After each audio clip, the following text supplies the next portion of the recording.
Hello viewers, আসসালামু আলাইকুম। মজাদার রান্নাঘরে সবাইকে স্বাগতম। আজকে আবার হাজির হয়ে গেলাম নতুন একটা রেসিপি নিয়ে। আজকে আমি আমের বার্মিজ আচার তৈরি করে দেখাবো। আমের বার্মিজ আচার তৈরি করতে আমি এখানে 6টা আম নিয়েছি, প্রায় 1 কেজির মতো। এখন আমগুলো ধুয়ে কেটে পরিষ্কার করে নিব। আমগুলো কেটে ধুয়ে পরিষ্কার করে নিয়েছি। আমি এখানে আমের বড়া সুদ্ধা কেটে নিয়েছি, নাহলে আমটা গলে যাবে। আর এখানে নিয়েছি আমি 5 ফোড়ন নিয়েছি, কয়েকটা রসুন কুয়া, ধনিয়া, আস্ত ধনিয়া, কিছু জিরা নিয়েছি, মেথি, কালো জিরা, মৌরি ও আস্তা শুকনো মরিচ। আর নিয়েছি 1 বাটি পরিমাণ চিনিটা বেশি দিব না। আর এখানে নিয়েছি আধা বাটি পরিমাণ সরিষার তেল।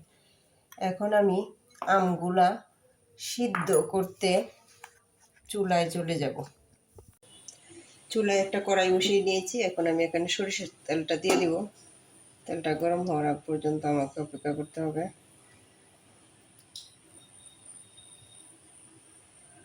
গরম হয়ে গেছে, এখন রসুনটি দিয়ে দিব। রসুনটি ভালো করে আমি মিহি করি নাই, আদা ভাঙা করে নিয়েছি। এখন আমি একটু নেড়ে ছেড়ে নিব রসুনটা বেশি ভাজবো না, বেশি ভাজার প্রয়োজন নাই। রসুনটি বেশি ভাজবো না, বেশি ভাজার দরকার নেই। অল্প একটু ভেজে নিয়েছি। এখন আমি আমগুলো দিয়ে দিব। তো তেলের সাথে আমটা মিশিয়ে নিব, 4-5 মিনিটের মতো ভেজে নিব। রসুন আর তেল আর আমগুলো একসাথে আমি 2-3 মিনিটের মতো ভেজে নিব। তো ভাজা হয়ে গেছে। এখন আমি চিনিটা দিয়ে দিব। চিনির পানি দিয়ে সিদ্ধ হবে, পানি দেওয়ার দরকার নাই। চিনিটাকে যে পানিটা উঠে এটা দিয়ে সিদ্ধ হবে। আর দিয়ে দিব এখানে স্বাদ মতো লবণটা ইচ্ছা মতো যার যার মতো করে দিতে পারেন। আমি 1 চামচের মতো দিয়েছি, যেহেতু টক ঝাল মিষ্টি বা আচারটা, এই জন্য আমি এখানে দিয়ে দিচ্ছি 1 চামচের মতো মরিচের গুঁড়া, অল্প একটু হলুদ। জালটা আপনাদের ইচ্ছা মতো দিতে পারেন। এখন সিদ্ধ হওয়ার আগ পর্যন্ত আমাকে অপেক্ষা করতে হবে। আমগুলো ভাজা হয়ে গেছে। এখন আমি দিয়ে দিব গরম মশলাগুলো ভেজে আমি পাটায় গুঁড়া করে নিয়েছি।